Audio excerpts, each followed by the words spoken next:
You are listening to the IFH Podcast Network. For more amazing filmmaking and screenwriting podcasts, just go to ifhpodcastnetwork.com. Welcome to the Indie Film Hustle Podcast, episode number 471. Everything will be tokenized and connected by a blockchain one day. Fred Eshram. Broadcasting from the back alley in Hollywood, it's the Indie Film Hustle Podcast, where we show you how to survive and thrive as an indie filmmaker in the jungles of the film biz. And here's your host, Alex Ferrari. Welcome to another episode of the Indie Film Hustle Podcast. I am your humble host, Alex Ferrari. Today's show is sponsored by Rise of the Filmtrepreneur, how to turn your independent film into a profitable business. It's harder today than ever before for independent filmmakers to make money with their films. From predatory film distributors ripping them off to huckster film aggregators who prey upon them, the odds are stacked against the indie filmmaker. The old distribution model of making money with your film is broken, and there needs to be a change. The future of independent filmmaking is the entrepreneurial filmmaker or the filmtrepreneur. In Rise of the Filmtrepreneur, I break down how to actually make money with your film projects and show you how to turn your indie film into a profitable business. With case studies examining successes and failures, this book shows you the step-by-step method to turn your passion into a profitable career. If you're making a feature film, series, or any other kind of video content, the Filmtrepreneur method will set you up for success. The book is available in paperback, ebook, and of course, audiobook. If you want to order it, just head over to www.filmbizbook.com. That's filmbizbook.com. Now, guys, before I get started, I wanted to let you know that next week is going to be the launch of this big project I have been working on that will help independent filmmakers and screenwriters get their projects funded, finished, and distributed. So keep an eye out for that. Now, there's been a lot of talk lately about this thing called NFTs, and it's going to revolutionize the world of the artist and being able to put the money back into artists' pockets. And of course, when I heard about this, I was like, well, what does this mean for us as independent filmmakers? So I wanted to put together an episode that would be a guide to all independent filmmakers out there on what NFTs are and the many different ways you can use them to possibly generate revenue for your film or fundraise for your film or distribute your film and so many other things. And we'll talk about that in this episode. But let's first off talk about what an NFT is. An NFT is a non fungible token, which means that is a unique digital file that is registered on the blockchain. Now, before I continue with NFT, I need to explain to you what blockchain is.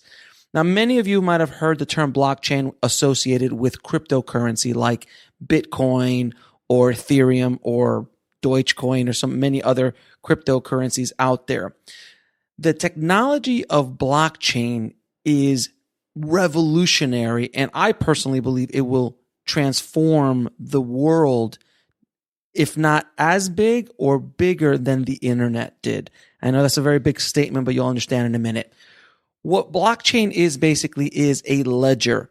It is a public ledger that cannot be messed with, hacked, adjusted, and it's completely transparent for everybody to see. So every time there's a transaction, it gets put on a blockchain, and then that blockchain is registered there, and then the next page in that ledger, let's say, which we call a block, will be the next one.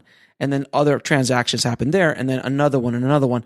And it goes on for infinity. But you can't go back to page 2 or 3 and adjust something or erase a number or change something because it will screw up the entire blockchain, and it's impossible to do. So Bitcoin has been around for 13 years, since 2008 when it was first released. And that was the first time the concept of blockchain was presented to the world. In that time, no one has been able to hack, modify, or adjust the Bitcoin blockchain. It is not possible to do. It is as perfect of an idea as anything that's come out of humanity in such a long time. And I don't want to go into so deep into blockchain, but That is the basis of what NFTs are, because NFTs live on a blockchain. Now, when I first heard about NFTs, I was just like, what? I don't understand. What is it? A digital file? Why are people spending millions of dollars for these digital files? Well, in February 2021, there was a digital artist named Peebles who sold a digital artwork for $69.3 million in an auction. And the founder, Jack Dorsey of Twitter, sold his first tweet for $2.9 million. And it is essentially a digital collectible. Now, I know a lot of you out there who are probably either my vintage or older or might not get this. And I'm going to break it down for that part of the audience right now, because the younger crowd might understand what this is. It is essentially a baseball card. It is a comic book. It is a garbage pail kid. It is a Pokemon card. They're just collectibles. But unlike those examples I gave you, where there is hundreds, if not thousands, of rookie cards out there from a baseball player, there's only one. Now, you could make multiple versions of it. You could do a limited run of, 1,000 or 100 or 50 if you like, but they are digital collectibles. So, a lot of people are asking, well, why would you pay money for something that you could just download a JPEG off online for, or buy a copy of it and put it up on your wall? Well, it's the same reason why people buy posters and prints and limited edition prints of artists, or they buy replicas of Van Gogh paintings and put it up on their walls, because limited edition prints are the same thing as NFTs. Or if it's not limited edition prints, you want the actual print. So what would you rather own? Would you rather own the Mona Lisa, or would you rather own a poster of the Mona Lisa? And that's what this all is. That's what an NFT is. It is a digital collectible. Now, how is this going to work for us as independent filmmakers and screenwriters? How is that going to work? Well, let me give you an example. Let's say that Van Gogh painted a painting, and he went and sold it to a art gallery for $500 because no one knew who Vincent Van Gogh was at the moment he sold that painting to a gallery. Someone at the gallery said, this guy has some talent. Let me buy this thing for $500. Then fast forward 5 years, and Van Gogh is the biggest artist in the world, let's say. And that $500 print, or that $500 painting that they bought, they go off and sell it for $30 million at auction. Well, that's great for the owner of the original painting, but that does nothing for the artist. The artist does not get to reap any of those rewards. And that has been the problem with art for the longest time in the art world, because the artist never gets to, wet his beak, as they say, or wet her beak, as they say, when it comes to upsells or future revenue generated from their art. Well, the thing with NFTs is as the artist, you control what you do with your art. So if I'm an artist, I'll put my, let's say, digital painting up as an NFT, and there's only one of them. And I'll auction it off, or I'll sell it at a fixed price, and someone buys it for that. So let's say I put a poster up of one of my movies, and somebody out there decides to spend $1,000 for it. And I'm like, great, you now own that NFT. I don't own it anymore. You own it. Now, let's say in a couple years, my art starts selling crazy. People will really want my poster art and all that kind of stuff. Well, then say the original owner of that first NFT that was bought for $1,000, they put it back on the market and they sell it for $100,000. Well, because I created that NFT, I could put whatever percentage it is I want, but because it's on the blockchain, every single time that NFT is sold, 10% comes back to me. That's the standard rate for this. So you could do 20%, you could do 5%, but standard percentages are 10%. So from here until eternity, every single time that NFT is sold somewhere else, anywhere, anytime, instantly I get 10% of whatever that sells. So if this art continues to grow in value, so someone bought it for 100,000, a year later they sell it for $1 million, I get 10%. And then 2 years later they sell it for 10 million, I get 10%, and so on and so on and so on. So that way the artist still is able to generate revenue from their art for their lifetime.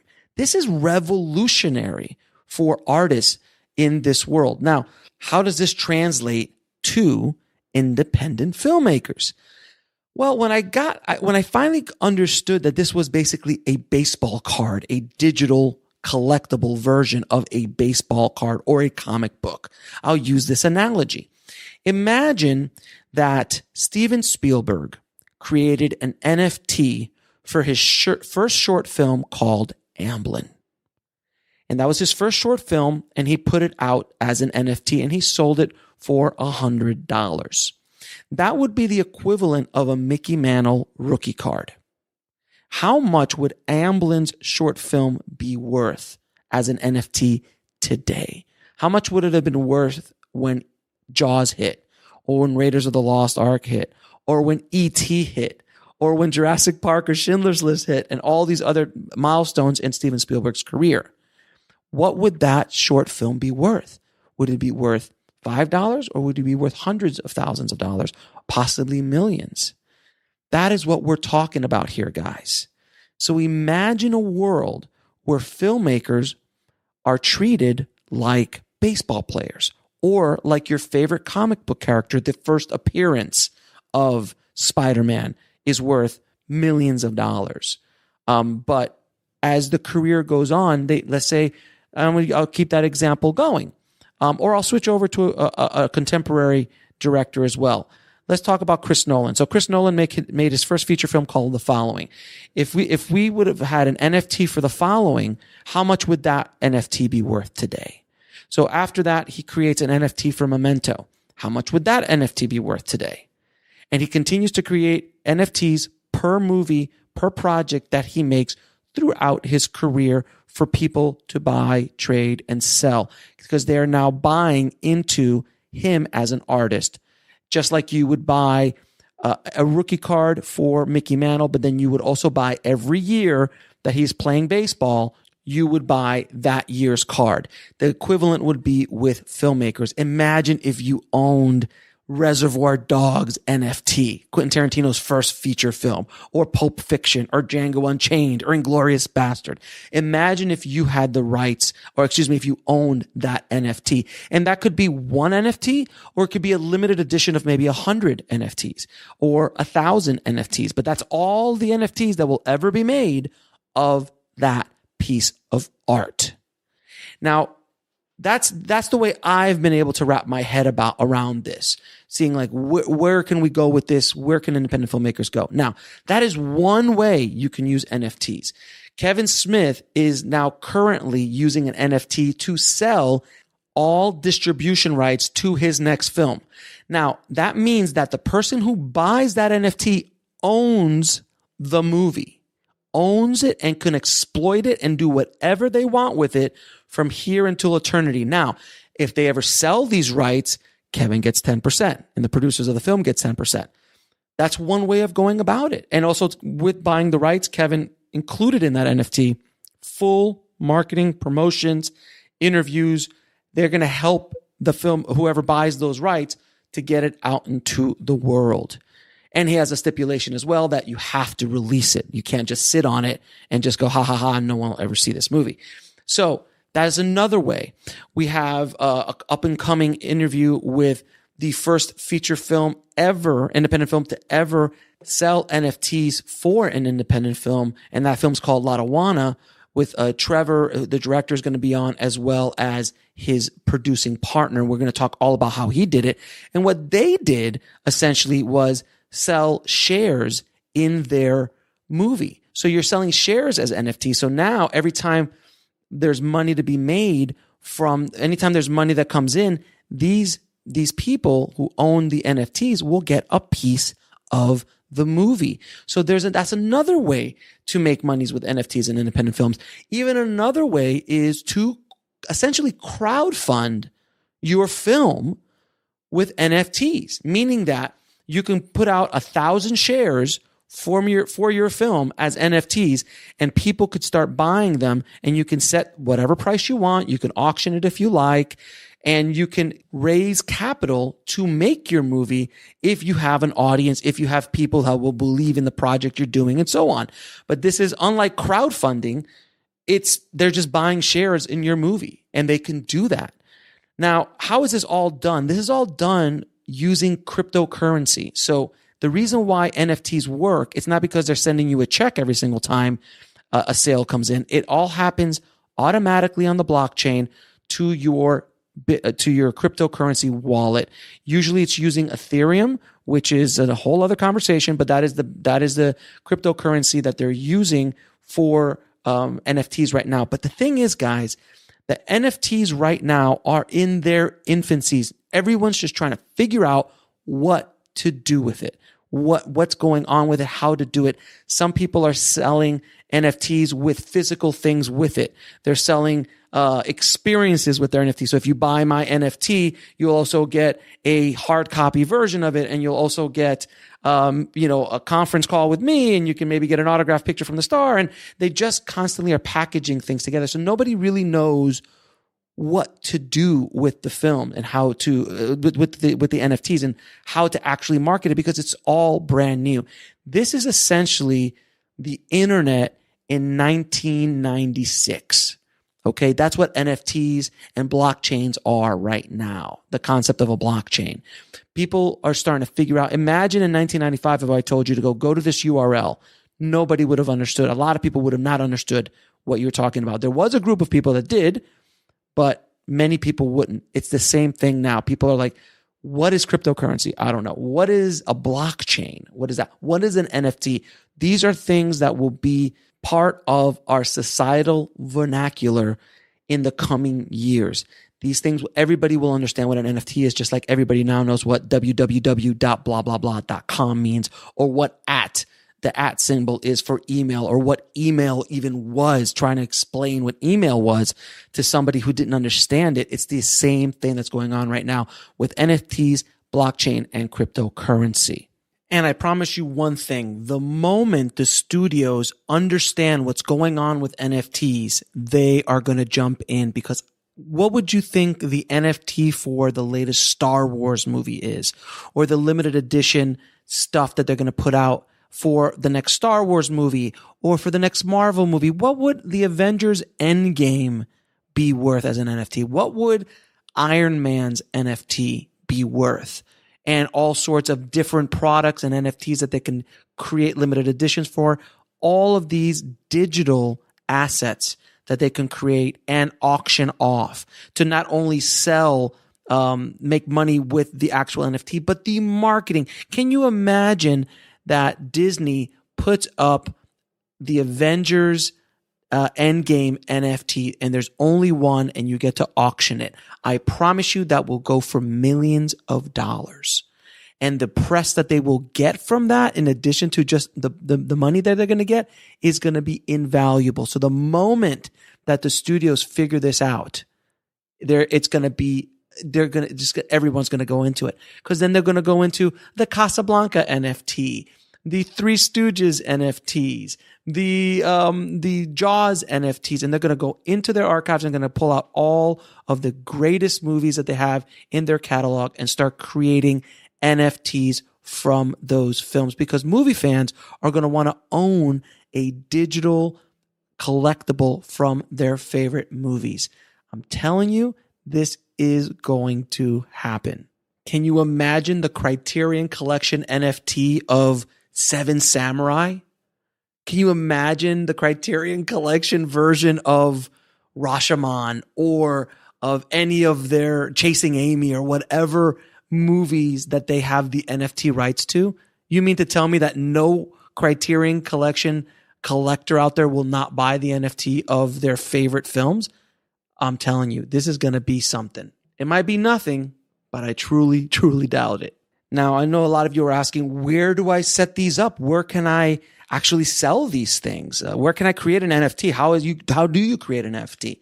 Well, there's popular marketplaces like OpenSea, Rareable, and Mintable. Mintable is the one that has investment from Mark Cuban, Ashton Kutcher, and a couple of other big shots. NBA Top Shots sells pro basketball moments, like highlights, like you own the highlight from LeBron doing this or Michael Jordan doing that. Major League Baseball is starting to finally get into it as well, and they're creating NFTs for different moments and things like that. And they are selling out. Like people are going crazy for this stuff. And I know a few of you are asking, is this a fad? Is this a bubble? Is this just a waste? I personally don't believe so. I think that it is here to stay. It's going to change, but I think not only do I think blockchain is here to stay, blockchain will be here and will be part of every fabric of our existence, in my opinion, on the digital world in the next coming years. There's things that are being worked out. They're trying to figure out technology wise and bandwidth things, the exact same stuff that people were talking about when the internet showed up. Any of you old enough to know what it was like to dial up internet through the free AOL disk that you would get in a magazine, in a computer magazine, to get access to the internet, how slow it was. And nobody really understood what a website was, how to build it properly. JPEG wasn't even a thing then. So pictures took forever to download. All those things needed to be figured out. And that is what's happening right now with blockchain. NFT is just another thing that you could put on the blockchain. There's so many things that could be put on the blockchain, but NFT is that. So I personally don't believe that NFTs are fads. I think it's here to stay. I think it will change and maneuver and morph into something else in the coming months and years moving forward. But I think it's here to stay. And it's a very exciting time because it's something new and it gives power back to the creator, to the artist. And I mean, right now, the music industry, musicians and artists are putting out albums in NFT, and they have complete control of the money flow. And labels now are putting in their contracts that they own NFT rights as well. I promise you, distribution contracts are going to start coming up that we want NFT rights. This is a thing. It's here to stay, in my opinion. So if you want to see an example of it, I decided to put a test study together, and I launched my own NFTs. Now, I have the distinction, unless somebody else tells me different, and I've done research and I can't find any others, I was the first person to ever upload a filmmaking tutorial on YouTube. I cannot find one anywhere else. I was the first one. It was released August 28th, 2006. Now, there are 6 total videos that I uploaded to YouTube, and I actually put in the NFT a link to the YouTube video for proof and a provenance, if you will, of when this file was actually uploaded. So when you buy this NFT, you will have access and you will own one of the original 6 uploaded filmmaking tutorials on YouTube. Now, I only uploaded 3 of them currently. I wanted to see what happened. And then there's 3 other ones. If you check out the YouTube page, you'll see that there's 3 other ones as well. I also think I have the first movie trailer ever uploaded to YouTube too, because I can't find it. I beat Sony Pictures by like a couple months before they opened up their YouTube channel. So I don't think I'm the first movie trailer ever, but I think I'm one of the first for sure. But right now I can't find any other movie trailers, because I actually uploaded those much earlier. I forgot what date I did, but that's not an NFT. But anyway, that's regardless. So that's what we call a legacy NFT. A legacy NFT is essentially the first ever of its kind.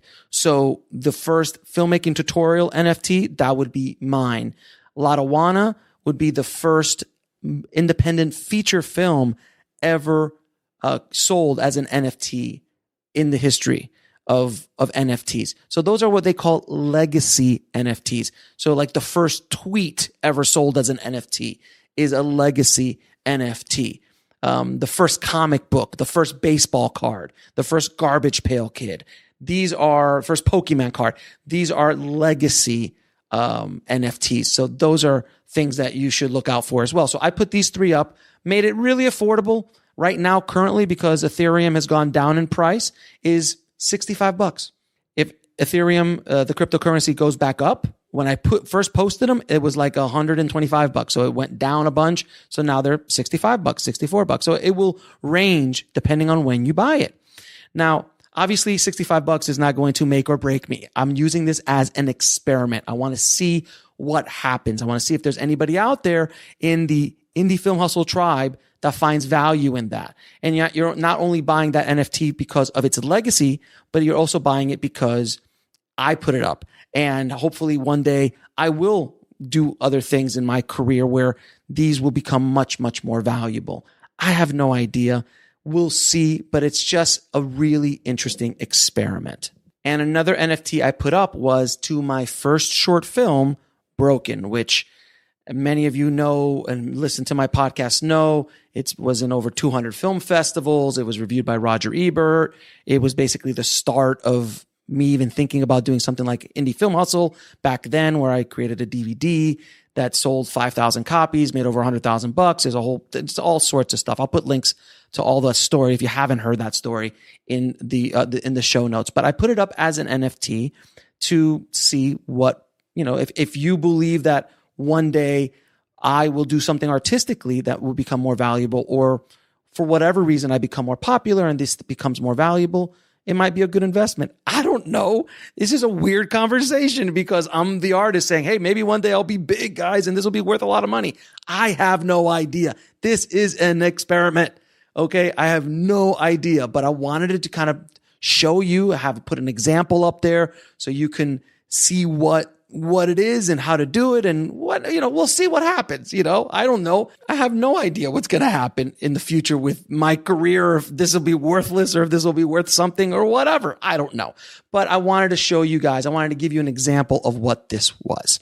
So if you do buy the NFT to my first short film, Broken, not only do you get the NFT, the actual digital NFT file for the original collectible, if you will, of Broken, but you also get, I also threw in a bunch of physical stuff, so I'll send this stuff out to you. So you'll also get access to it digitally. So all of the special features, all the other things, including those first tutorials that I upload, will be sent to you digitally, and you'll have access through Indie Film Hustle TV. You'll also get a copy of the DVD signed by me. And you'll also get a Lipstick and Bullets, which is the Blu-ray, really rare because it was only released very little. A Lipsticks and Bullets Blu-ray, which has Broken and 3 of my other feature films that they put into a compilation Blu-ray that was released, like 8 years ago as well. So you'll get that in addition to that. Plus, you'll also get a digital collection of never before released poster designs that I created October 22nd, 2004. And those are the original files as well. So you'll get a bunch of stuff when you buy this NFT. Currently, as of this recording, the NFT is running $264.60. That will change depending on the rate of Ethereum. So if these sell out, I'll put up the other 3 the first filmmaking tutorials on YouTube. So you'll have the entire collection of 6 up there. And then I also have 3 other short films that I made that are Red Princess Blues animated, which have Lance Hendrickson in it, the late great Robert Forster, and I'll put those up as well as NFTs. And if those ever became a feature film, which I want to make one day, they might become valuable. I don't know. Again, $250, $50, it's not making or breaking me, guys. I'm just putting it out there to see what happens. It's going to be a really interesting experiment. Nobody might buy it right now. It might sell out in 15 minutes. I have no idea. So I'm really curious about it. So how did I put them up? Where did I put them up? I put them up on Mintable. So Mintable.app. The reason why I use Mintable is because there was no cost to put them up. If you use any of the other platforms, those other platforms are going to charge you what is called a gas fee. A gas fee is the cost to actually have someone verify the transaction on the Ethereum blockchain. And gas fees go up and down, and they're really expensive sometimes, and sometimes they're more affordable. It all depends on where Ethereum is at the time. This is one of the problems that you're trying to figure out. We're trying to figure out right now. Not we, but the whole community is trying to figure out how to streamline this so it becomes more mainstream. You could also buy with cryptocurrency. You could also buy with a credit card. So that's why I also like Mintable as well. I know Lotawana used OpenSea to put up theirs, which is probably one of the biggest, but Mintable is up there as well. And there's no cost to get things up there. So if you want to put some tests up to see what's going on, you can join me. There are no other independent films up there right now, guys. We are at the beginning stages of this stuff, guys. I don't think it's going to go away. I might be wrong, but I don't think it's going to go away. So that's why I jumped on and threw my hat in the ring to see what would happen. The same way I've done so many times before in my career, like the YouTube videos and seeing what would happen. And I had a website back in 97, 98, making money online. And I'm always trying to be ahead of the game. I'm always trying to see what's around the corner. And I think NFTs are around the corner. It's going to take a minute for everyone to figure out what to do, how to do it, how to set up standards, all that kind of stuff. And also, putting things up as an NFT, you do need a little bit of technical knowledge. I'm not going to lie to you. It's not the easiest process in the world, but I learned it, in a couple hours watching a bunch of YouTube videos and tutorials on how to do it on Mintable. Mintable's pretty easy, not that complex to do. You just have to educate yourself a little bit about it. And there's tons and tons of tutorials on YouTube for free on how to update things and understand what gas fees are and all this kind of stuff. So you can learn all that stuff fairly easily, but it is doable. So I hope this episode has, lit a fire under your butts to see if there's something else that you can do. Maybe another revenue stream, maybe another way to raise money, another way to distribute your film and get it out there into the world. There's so many, just the opportunities are endless. And the options are endless with NFTs. You can really do a whole lot with it. So let's all see what happens. I'm really interested. Now, if you want to purchase or at least look at my NFTs, all you have to do is go to IFH NFT. That's like Indie Film Hustle, IFHNFT.com. And it'll take you straight to my collection of NFTs, and let's see what happens. Again, big, huge experiment. I'm expecting that no one's going to buy anything and nothing is going to happen because I just don't know. So I'm really excited to see what happens. And then the next week and a half, we're going to have some great guests on talking about NFTs, talking a little bit about blockchain, and all that kind of stuff. So I really wanted to kind of give you guys a nice collection of information about this stuff. So just keep an eye out for all of those. So if you want to get links to all the stuff I've been talking about in here, and I'll throw some tutorials on how to get some stuff done and everything, I'll put those in the show notes as well at indiefilmhustle.com/471. Thank you so much for listening, guys. I really hope a lot of you come back to this episode and really it helps you guys. I hope this helps everybody out there. I want to hear if you, as a filmmaker, put out some NFTs and you sell them, call me. I want to know about it. I want to see how you're doing. I want to hear stories about how you're using NFTs and what's going on with NFTs in your process, in your workflow with your project, either at the beginning of a project, in the middle of a project, at the end of the project, whatever. I want to see what you guys in the tribe are doing. Reach out to me. You guys know how to get a hold of me online through the website. So all you got to do is email me and message me, and me or somebody from my team will hit you back. But I am very interested to see what happens. So thank you again for listening, guys. As always, keep that hustle going. Keep that dream alive. Stay safe out there, and I'll talk to you soon. Thanks for listening to the Indie Film Hustle podcast at indiefilmhustle.com. That's INDIEFILMHUSTLE.com.